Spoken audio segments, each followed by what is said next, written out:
This is Dr. Garcia, and for this lecture, we will be talking about immunization.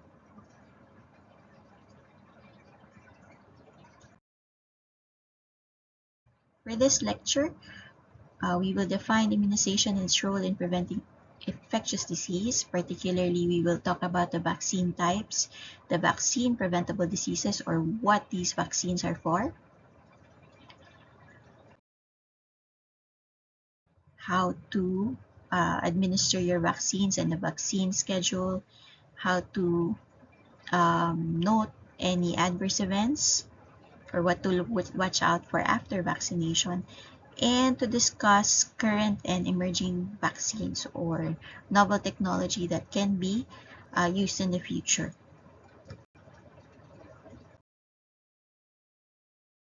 So to be more specific, this lecture will talk about immunization, its definition and concepts, the types of vaccines. We will also be discussing briefly the National Immunization Program, or the Expanded Program for Immunization from the DOH. Common vaccine practices. Of course, we will not be able to cover all, but just the more common ones, as well as give you some updates on what's new or what's up next for vaccines. With the discovery and the innovations in immunization, it has actually been the cornerstone of preventive medicine and is credited to have been able to save millions of lives every year, and is deemed the foundation of a healthy world. So this is very obvious, especially with the recent pandemic. Immunization can be defined as the provision of an individual with specific protection, which enables it to destroy or eliminate disease before it affects your condition. It immediately aims to prevent disease with the ultimate goal of the eradication of that particular lecture on immune system. You will recall this particular diagram, which basically shows you that for every antigen or every pathogen, there is an equal and specific antibody that helps your body fight it off. Vaccines come in. So basically, your vaccine may contain weakened fragments or an inactivated form or even a live form of a pathogen in order to allow your body to initiate an immune response even before a naturally occurring infection happens to your body. So then if it encounters that particular pathogen again, your body is trained to deal with it accordingly. The key ingredient or the active ingredient in every vaccine is the antigen. So as discussed earlier, these antigens are the markers that help your body identify infectious pathogens. So vaccine can either carry a part of it, a weakened part of it, or a non-dangerous or killed version, which allows your body to learn or train itself without it developing the symptoms or complications that are associated with that particular pathogen. That vaccines can either contain live portions or inactivated portions, which then point us to what are the vaccine types that are in existence right now. For that, let's look into what it means to have or to get active immunization. So when you say active immunization, it is the administration of a vaccine or part of a microorganism or modified product of that microorganism to essentially invoke or evoke a response from your body, mimicking that of a natural infection. Now, the reason we do this, it minimizes the risk of complications to the recipient. So some examples would be live or killed vaccines are also called attenuated or inactivated. Live or attenuated vaccines are basically not exactly alive, but they are weakened forms of the virus or bacteria, which retains ability to replicate. It produces immunity even with just a single dose and is affected by circulating antibodies to the antigen. Whereas your killed or inactivated vaccines are, again, not live, hence they cannot replicate. But this actually requires multiple doses to induce permanent or long-lasting immunity and is not affected by circulating antibodies. Examples of the vaccines based on their type. So live or attenuated vaccines, we have those for viral, which are your MMR, varicella, polio, rotavirus, yellow fever, and the intranasal influenza. Whereas for bacterial pathogens, we have your BCG and your oral typhoid. For killed or inactivated vaccines, we have whole cell vaccines, both for bacterial and viral, as stated in this table. So those are the examples. And then for fractional, there are your subunit, your toxoid. Subunit are your Hep B, influenza, pertussis, and your human papillomavirus. And your toxoid is your diphtheria and your tetanus. So fractional vaccines are basically prepared from fractions of the cell, specifically pieces of the bacteria or virus, which are proteins. It stimulates the production of T lymphocytes and antibodies, helping the body remember what the virus or bacteria may look like and mount a specific response to it. Polysaccharide vaccines are made from pieces of the polysaccharide capsule. So these are more specific. They basically use the capsule of some of your encapsulated bacteria and uses that to mount an immune response. So examples are for the pure polysaccharide, your pneumococcal and meningococcal, and then for your conjugate, which contains polysaccharide that is linked to a protein carrier, which serves to improve immunogenicity. We have your Hib and your pneumococcal or meningococcal. So basically, the forms here are similar to some of your medications. Okay? They have the same goal, but there are different formulations in order to improve your response. May be familiar with the names posted here. So these are examples of killed or inactivated vaccines specifically designed against COVID-19. So we have your mRNA or nucleic acid-based vaccine, which are your Moderna and Pfizer BioNTech. These are vaccines that contains the genetic material from the virus that causes COVID-19, and basically teaches our cells to make a harmless protein unique to the virus, which then stimulates an immune response. So basically, they get the material, it replicates in the body, and then they learn how to fight it off. Now, there's another type developed, which are your viral vector vaccines. So these are your examples are your AstraZeneca, Gamaleya, Sputnik V, and your Janssen vaccines. Basically, they put parts of the COVID-19 virus into viral vectors. So the viral vectors are basically viruses that most of the population has been exposed to and has specific antibodies for.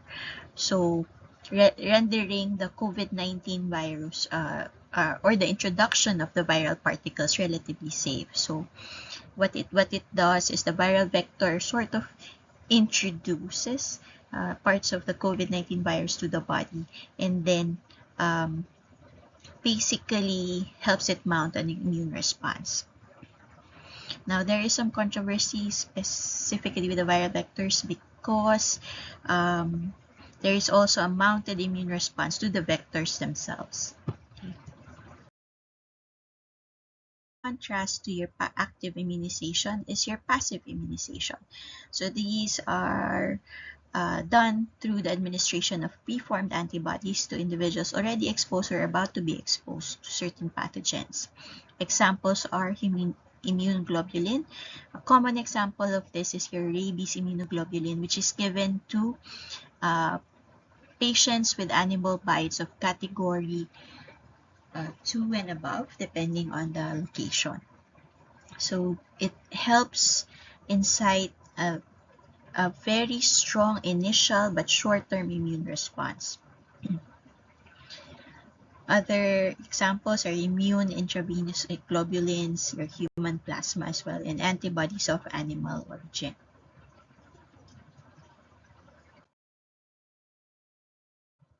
Now, what are the benefits of immunization? Why do we immunize?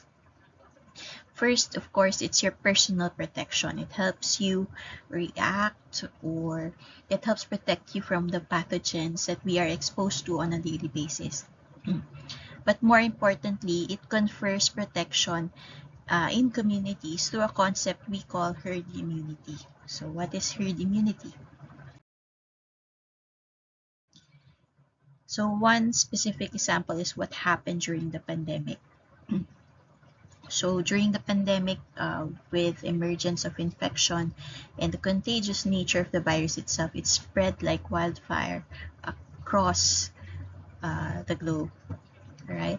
And it was only stopped effectively, or at least we were able to control it by achieving herd immunity.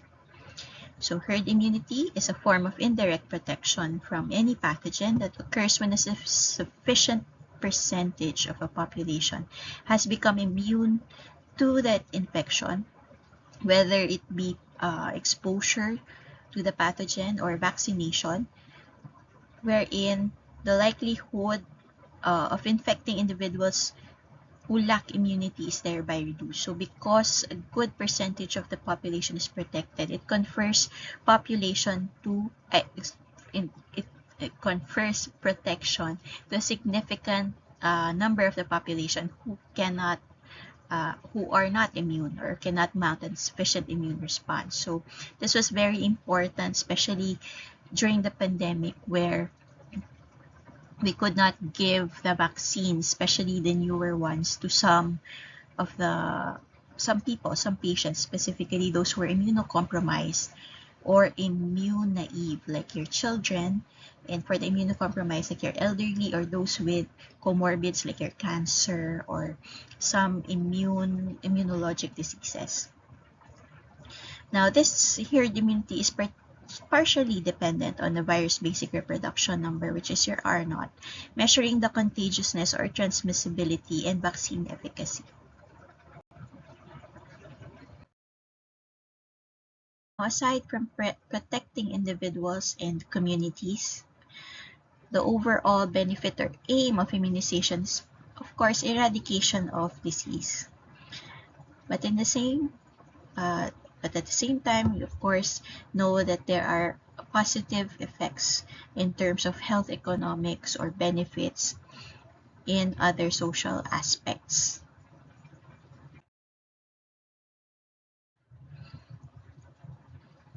Now let's go to the National Immunization Program. So what is available here in our country, as well as the vaccine preventable diseases or the diseases targeted by these specific vaccines.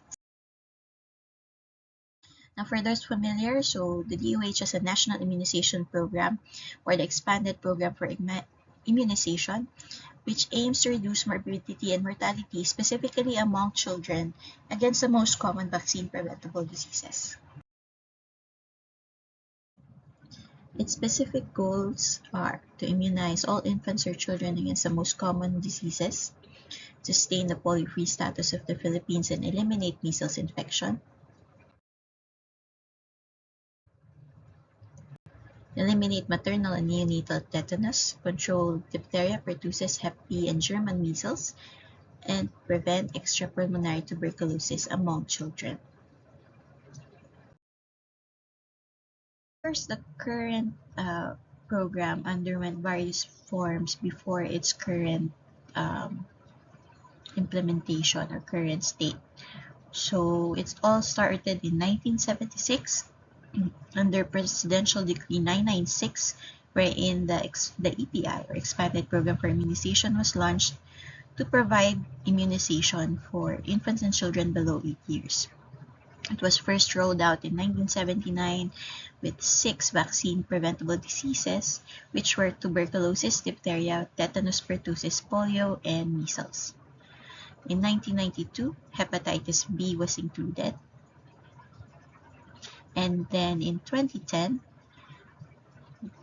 measles, mumps, rubella, and the pentavalent vaccine, composed of 5 vaccines basically in one, which included diphtheria, pertussis, tetanus, hepatitis B, and Haemophilus influenza type B, was introduced.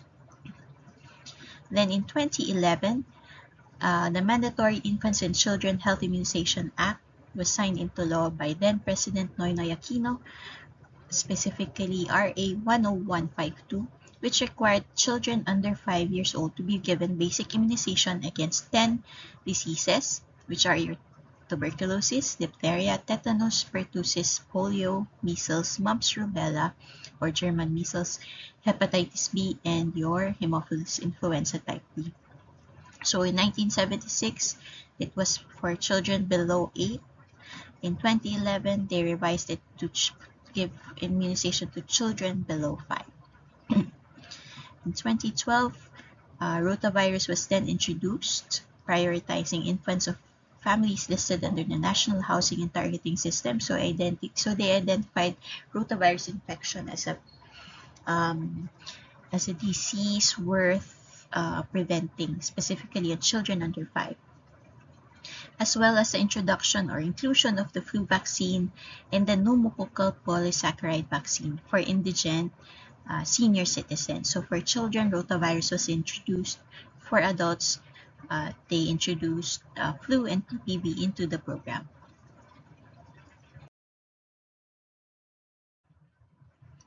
Then in 2013, the pneumococcal conjugate vaccine was also included, specifically introduced first in ARMM and the Caraga regions, who were the first beneficiaries. In addition, measles and rubella vaccine plus 2 booster doses of diphtheria and tetanus, or your TD vaccines, were given to high school students initially, and then later on was rolled out to grades 1 and 7 of the public school system under the school-based immunization program. 2014 came and introduced the inactivated polio vaccine. By 2015, children 9 to 10 years old in 20 of the poorest provinces in the country were lucky enough to be prioritized and given the human papillomavirus vaccine. And then in 2016 to 2017, specifically in April 4, the DOH, WIDEP, and DILG launched the administration of dengue vaccines, particularly in Marikina, and then in 3 regions by 2017 to children aged 9 to 10 years old. But unfortunately, due to some circumstances during that time, it was subsequently suspended. The year 2019 saw the introduction of the Japanese encephalitis virus vaccine, which was rolled out in regions 1, 2, and 3, and the Cordillera Autonomous Region, specifically in the month of March. Also, cholera vaccine was also given to high-risk exposure groups and during outbreaks. So they started releasing it also. And then in 2021, with the advent of the COVID-19 pandemic, the vaccine rollout for COVID-19 was given to priority groups as well as the general population eventually in the country. Preventive and community medicine, it's important for everyone to be familiar with EPI, specifically for children, because these are provided in the community. So first is your BCG vaccine. So your BCG vaccine basically prevents your tuberculosis or TB. So BCG, or the Bacillus calmette-guerin, prevents tuberculosis, which is an infection caused by the bacteria Mycobacterium tuberculosis, which is acquired through inhalation of the bacteria through droplet spread from a cough or sneeze of an infected person. But note that BCG doesn't necessarily prevent pulmonary TB, but extrapulmonary or miliary forms of TB. It is a vaccine that is given at birth and given intradermally to newborn babies. To give you an overview, this is how you do intradermal injections. A baby. Giving an intradermal injection correctly takes practice and patience because you are injecting the vaccine into the very thin skin layer. Wrap the baby well to reduce his movements. Clean the site with clean water for a baby. Giving an intradermal injection correctly takes practice and patience because you are injecting the vaccine into the very thin skin layer. Wrap the baby well to reduce his movements. Clean the site with clean water. Stretch the skin and hold it firmly. Lay the needle and syringe almost flat along the baby's arm with the opening in the needle facing up. Insert the tip into the skin.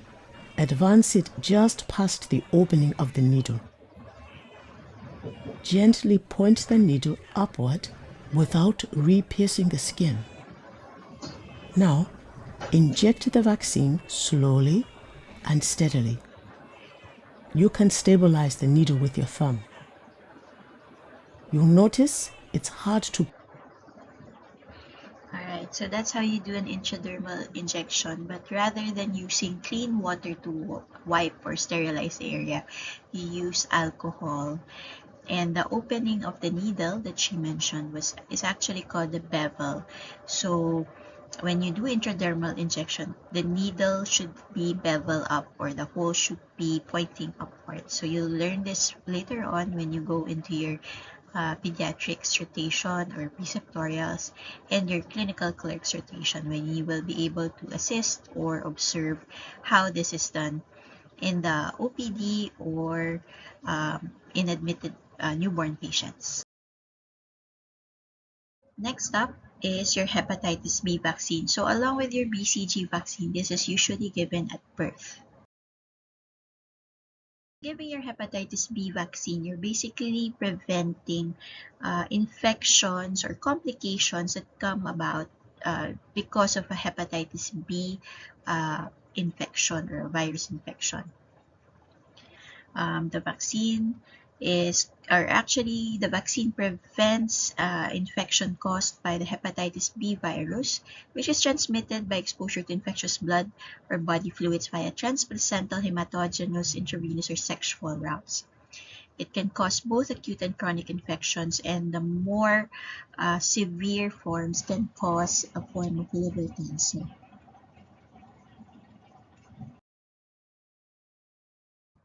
Like most vaccines in the EPI, the hepatitis B vaccine is administered via an intramuscular injection.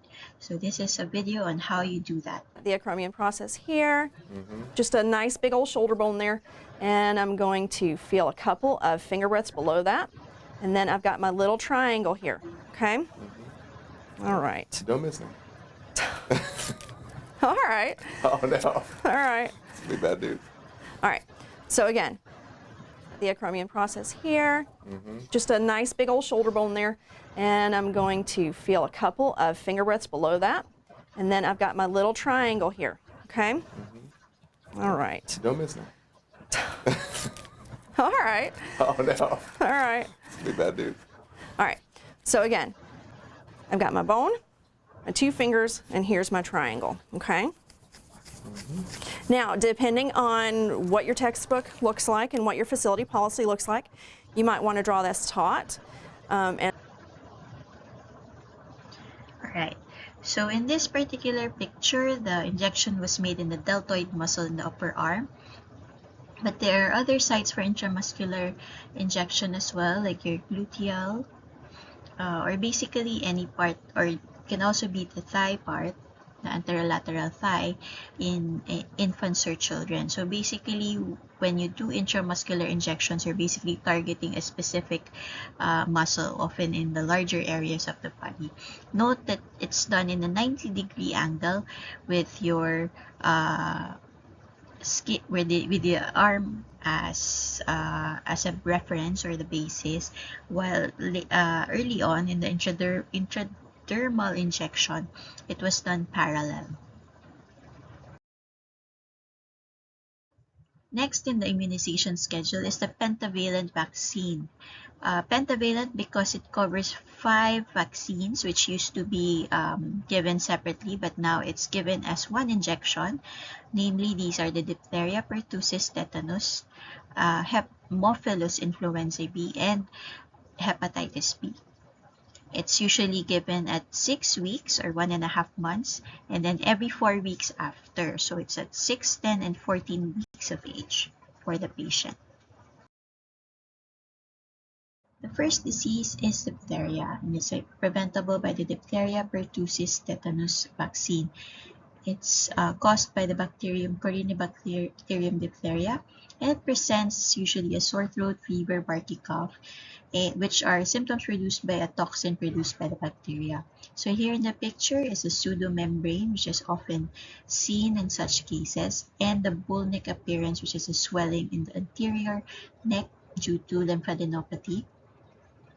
And although the symptoms appear quite mild, these patients are actually usually closely monitored because the pseudomembrane can cause respiratory distress. Next up, we have pertussis. It's another preventable disease by the TPT vaccine, and it is a disease caused by the bacterium Bordetella pertussis, transmitted through droplets released through coughing and sneezing of an infected person.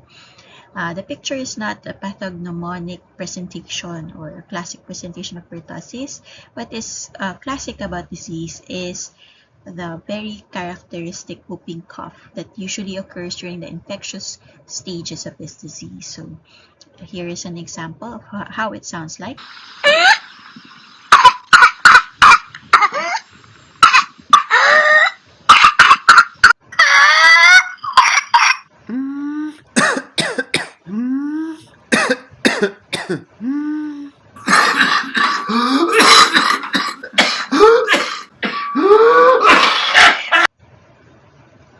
So there are various examples in adults and children with whooping cough. So it's characterized by this very sharp inhalation after like bouts of coughing. So it actually sounds very distressing when you hear it. Distressing disease that can be prevented by the vaccine, TPT, is your tetanus. You might be familiar with this. It's an infection caused by Clostridium tetani, and this bacteria is ubiquitous, so it's found everywhere.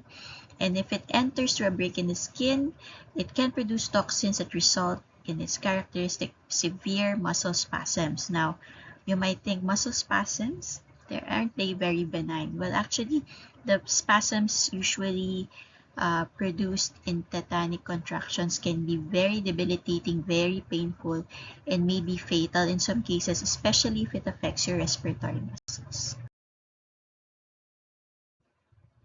Next are diseases or the infection caused by Haemophilus B influenzae, which can produce pneumonia and meningitis. Now, this particular bacteria causes a variety of manifestations, some benign, but some are very life-threatening. It is transmitted, so this particular bacteria, Haemophilus influenza type B, causes bacteremia, pneumonia, epiglottitis, septic arthritis, cellulitis, otitis media, and meningitis, and it can be transmitted through direct contact with respiratory droplets from a carrier or case patient. So here are the less severe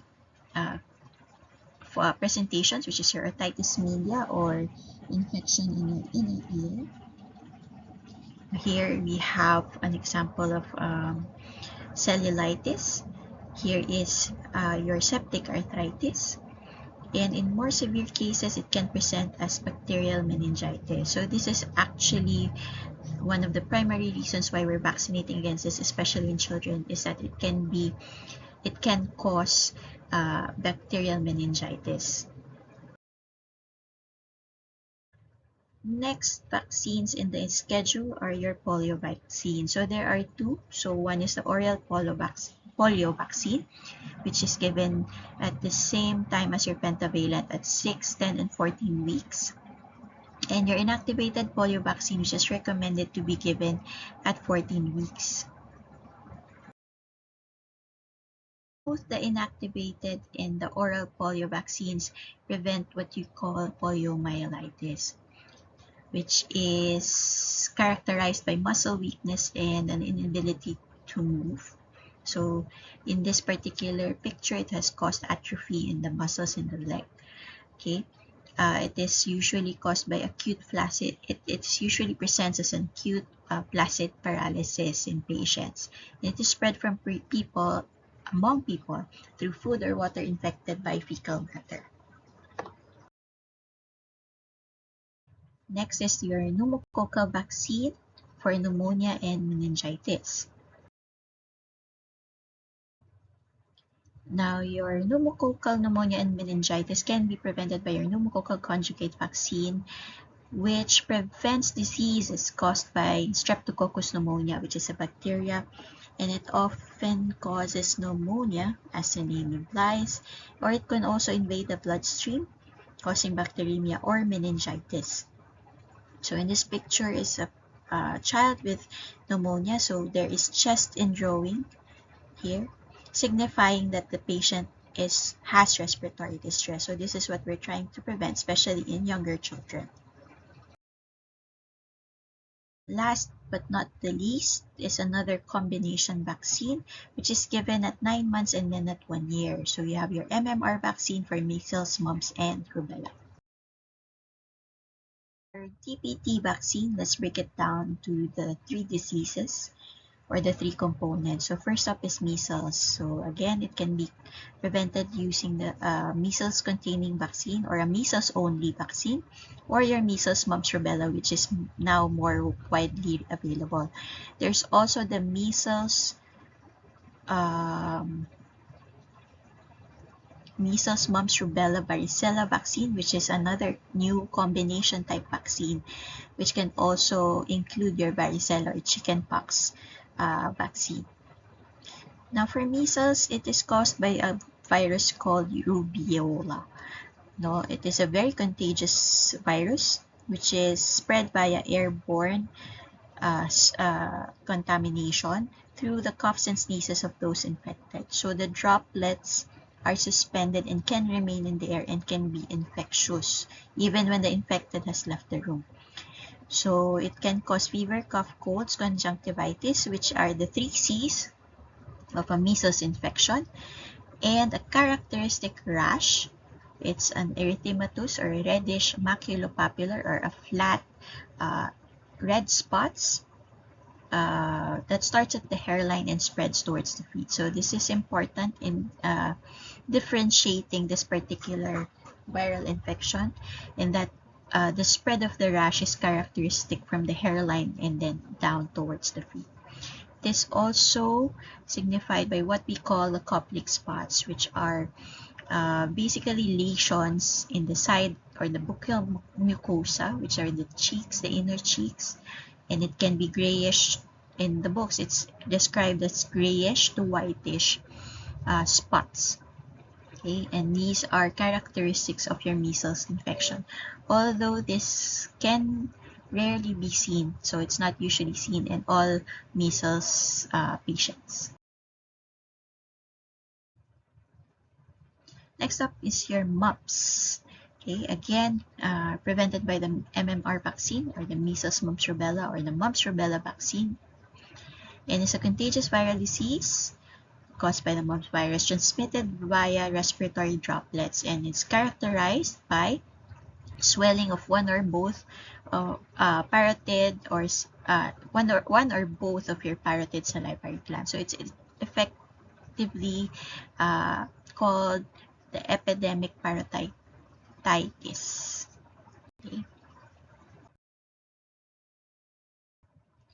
Next up is your German measles. So you might be wondering where is the G in MMR. So it's actually the R, which is your rubella. German measles or rubella is caused by the rubella virus. So the rubella virus is actually in the same family as rubeola virus, which is the one responsible for your measles infection, which is why the rash that presents with the two infections may look similar. The main difference is that the rash for German measles often starts in the face and then down to the body, and it usually lasts for only 3 days, whereas the rash for measles usually lasts longer.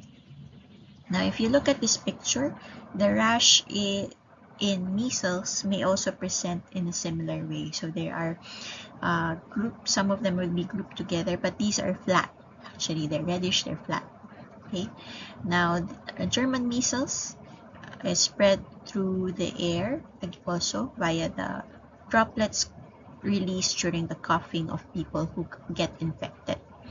In Tagalog, this is usually referred to as your tigdas hangin. Like your measles, it also presents with fever in the early stages of the disease.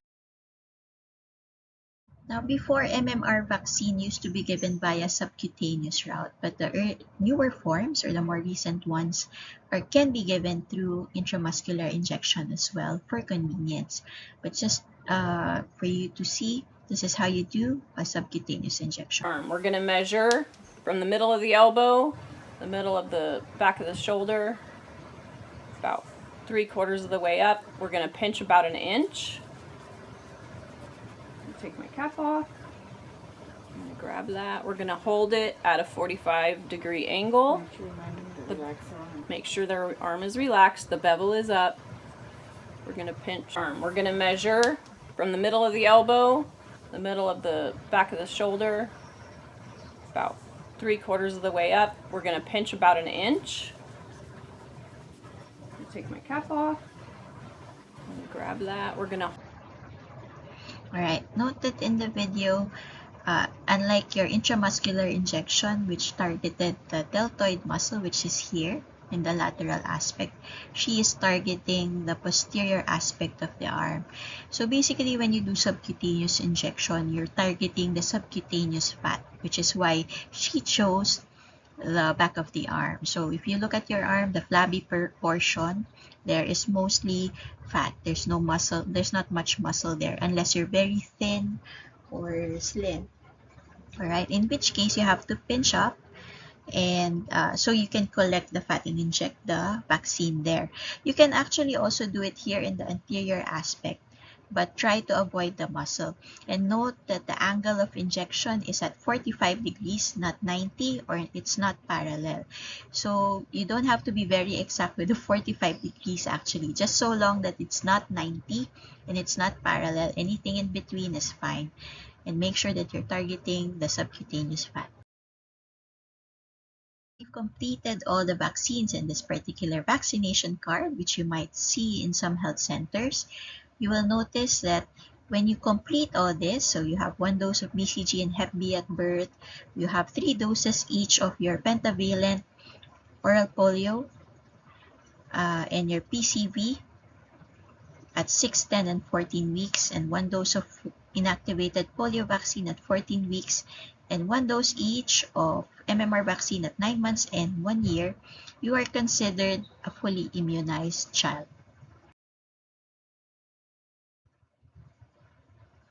Now, this presents just a summary of all the vaccines that we've discussed, as well as the minimum age and the number of doses, the interval between each dose, and the reason or the target disease that each vaccine has. Okay, so just review this. Again, BCG and Hep B are given at birth, only 1 dose.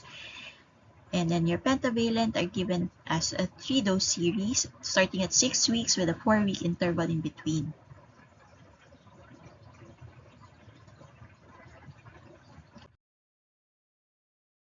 Your oral polio is also given at starting at 6 weeks with a 4-week interval between the 3 doses, while your inactivated polio is given only once to coexist with the last dose of your OPV3. Your rotavirus vaccine is given starting at 6 weeks, and then at a 4 weeks interval for 2 to 3 doses. So there are two brands of this. So there's a Rotatec and Rotarix. So Rotarix is given as a 2-dose series, while your Rotatec is at a 3-dose series. But regardless, there should be a 4-week interval in between. And this particular vaccine, although it was not discussed earlier, because it's not yet totally included in all health centers. It protects against the viral cause of diarrhea caused by rotavirus disease. Your measles-only vaccine is given at 9 months, given as a single dose series. And your MMR can be given starting at 12 months to 13 months and is a single dose series, vaccine as well.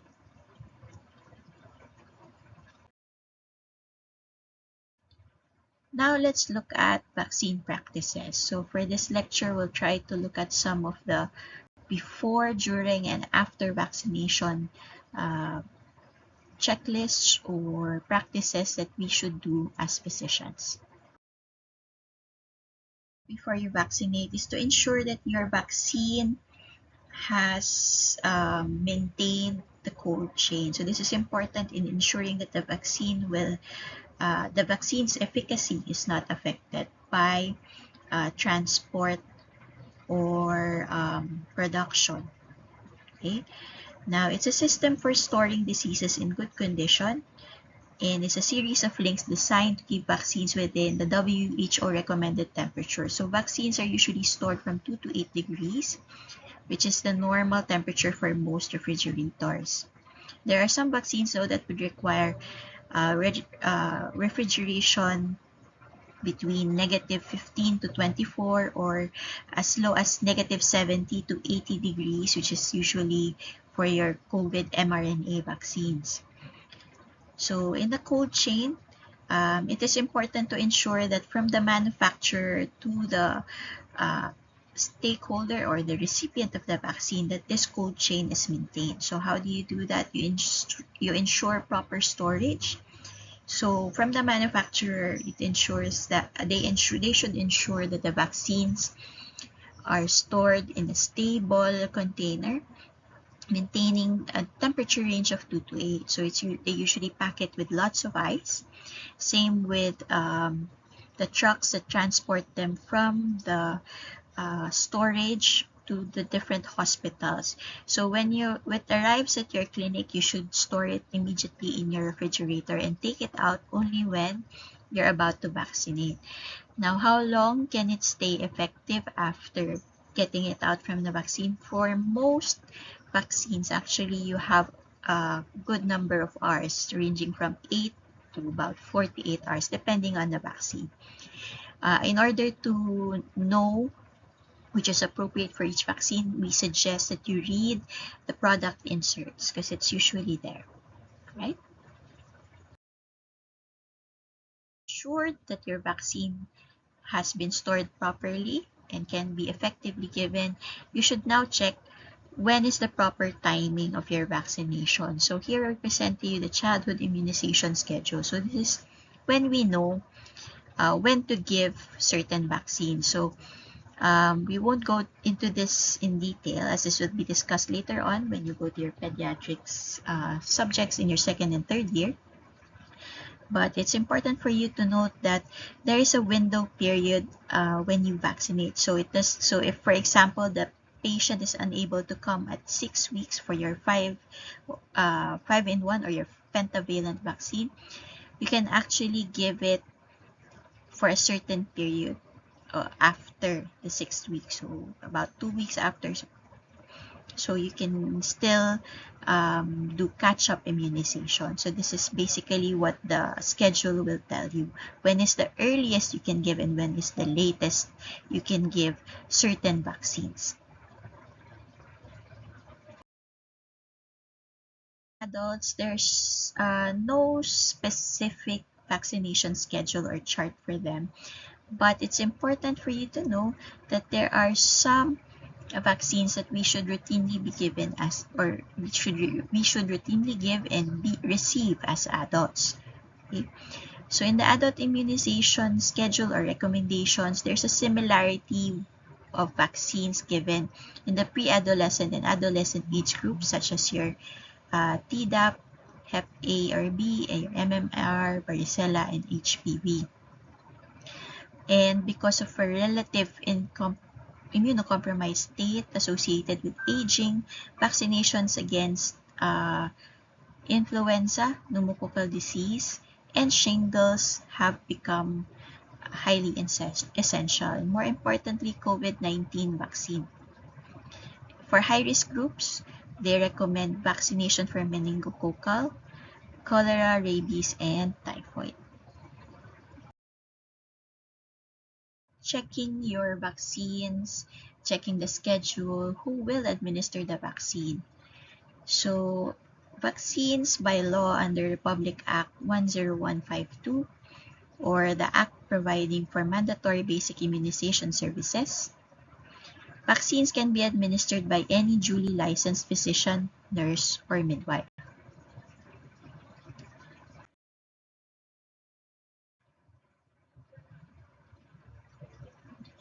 There's also another legislation that allows pharmacists who have undergone specific training that they are authorized to also administer certain vaccines. So if you see the vaccination drives held by some drug companies or drug stores, they are actually legal provided that the pharmacists are certified. Administering these vaccines, no, a common question that is usually asked, especially with children, is how many can you give and which ones can you give together, right?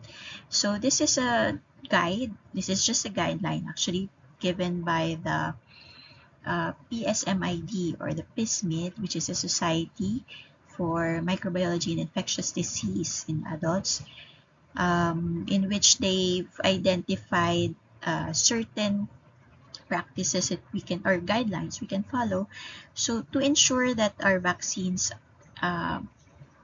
elicit the necessary effects in our body. So when you give vaccines that are inactivated at the same day during your clinic, you can actually administer them simultaneously at different anatomic sites or at any time interval between doses. So whether you give them the next day, it's okay, so long as these are inactivated vaccines, okay? Oh, sorry. When you say antibody-containing products, these are your blood products, your immunoglobulins. So when you give it with an inactivated antigen, it's okay to be given simultaneously. However, there's a difference when it comes to your live vaccines, wherein the guideline states it should not be administered simultaneously. However, if it is unavoidable, administer it at different sites and revaccinate.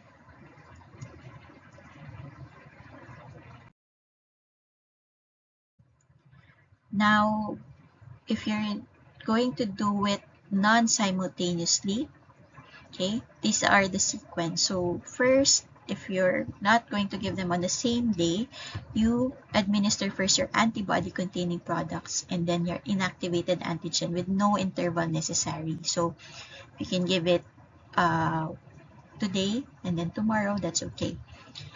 However, if the sequence was reversed, it's still okay, no interval necessary.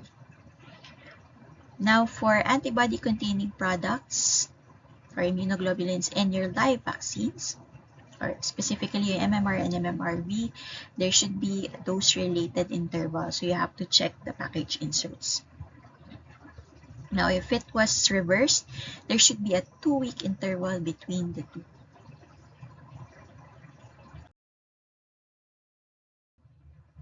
Alright, another commonly asked question is, Doc, may I give or may I receive vaccines even if I feel sick? So these are the common invalid contraindications to vaccination. So as you can see here, any mild acute illness with or without fever does not preclude you from receiving vaccines.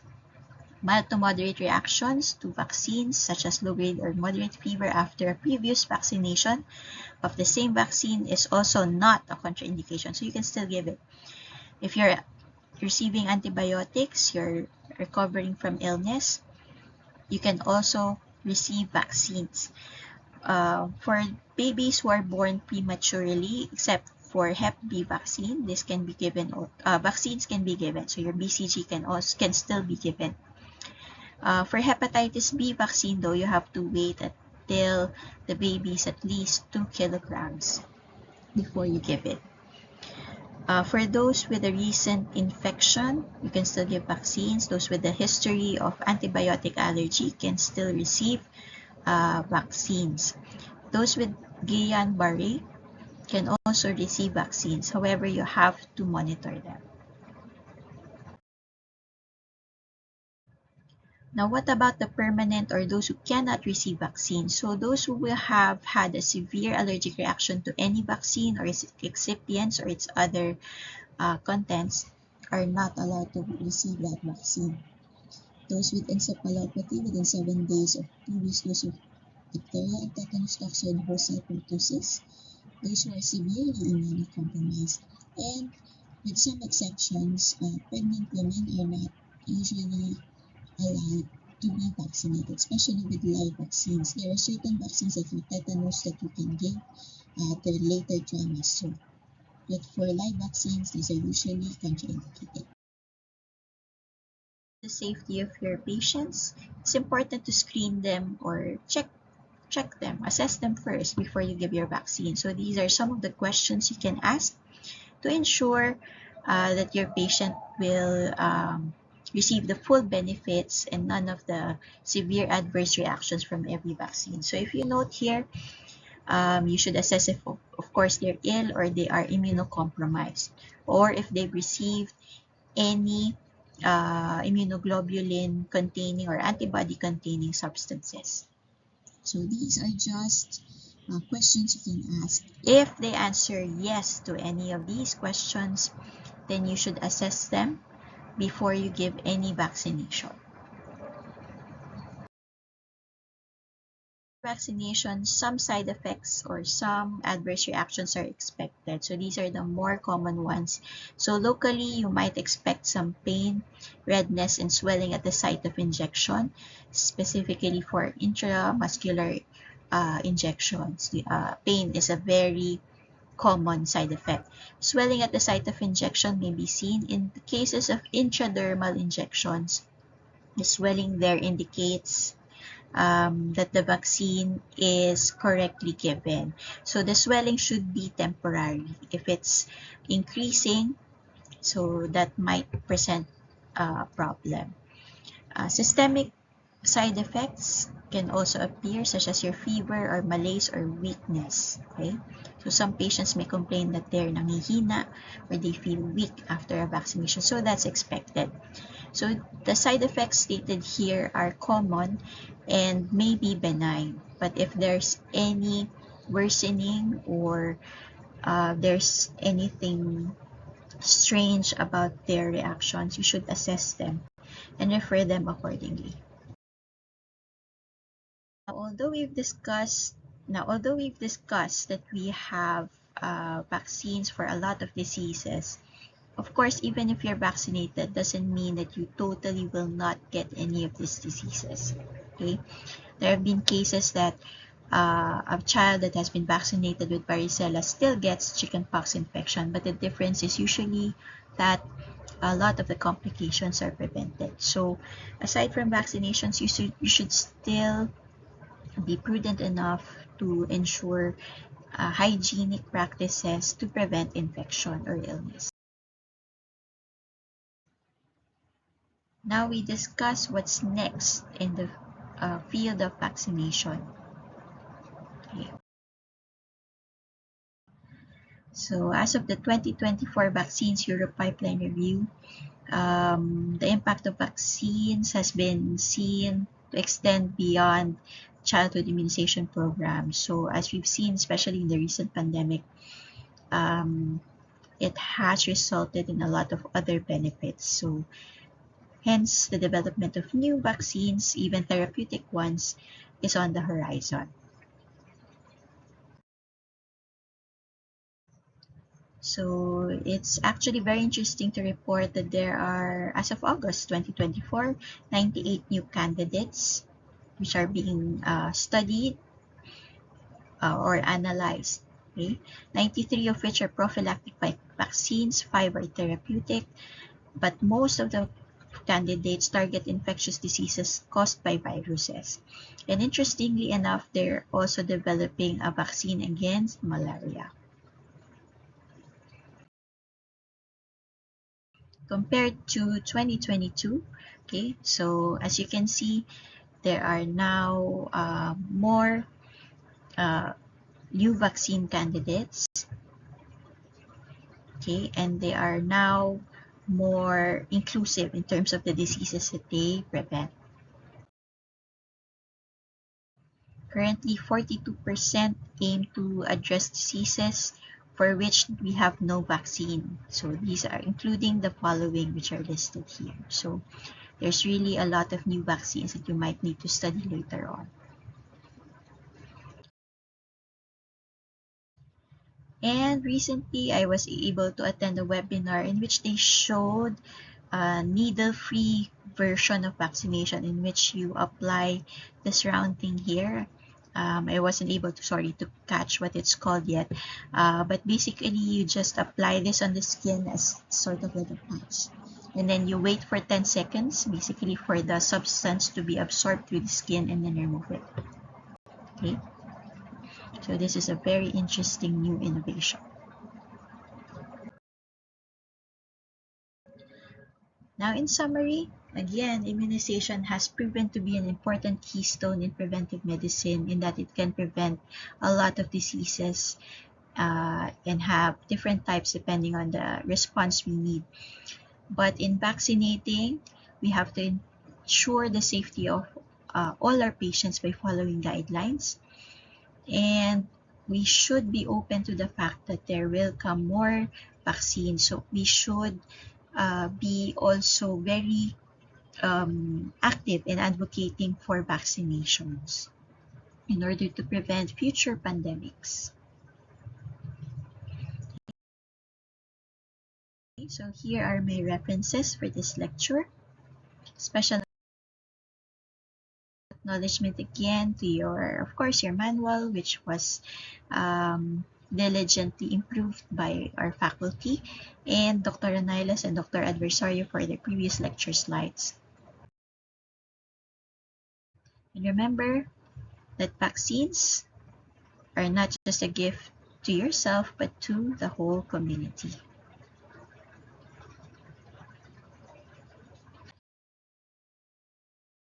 So thank you for your kind attention. If you have any questions, please do not hesitate to reach out through email or Canvas. And if you can, please evaluate this lecture by scanning the QR code below. Thank you.